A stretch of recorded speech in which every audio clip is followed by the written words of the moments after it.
जांजगीर चांपा जिला में बिहनिया एक स्कूल वैन खड़े ट्रैक्टर ले टकरा के पलट गई। घटना के वक्त वैन में दर्जन भर स्कूली लइका मन सवार रहे, जिन मन ला मामूली चोट आई। उन्हें वैन के ड्राइवर हा गंभीर रूप ले घायल हो गया। घटना के बाद जम्मू पीड़ित मन ला डायल 112 की मदद ले स्थानीय सामुदायिक स्वास्थ्य केंद्र पहुंचाए गए, जहां इलाज जारी है। दुर्घटनाग्रस्त school van sunshine school Kashigarh के है। घटना बमनीडीह थाना क्षेत्र के कनकपुर के पास घटित हुई, जहां ग्रामीण मन तत्परता दिखाते हुए जम्मू घायल मन ला तत्काल वैन ले बाहर निकालिस और डायल 112 ला सूचित करिस।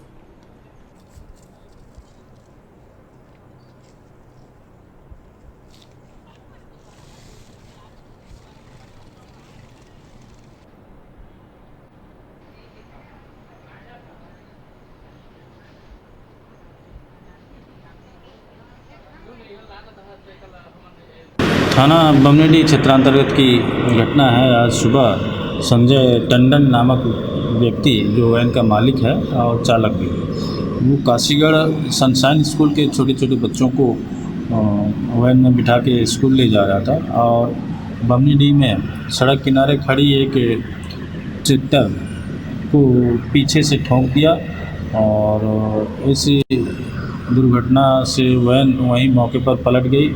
चालक संजय टंडन को कमर में काफ़ी चोटें आई हैं। बच्चों को मामूली चोटें आई हैं, जो सभी खतरे से बाहर हैं, सुरक्षित हैं। थाना बमनी वैन चालक के खिलाफ कार्रवाई की जा रही है।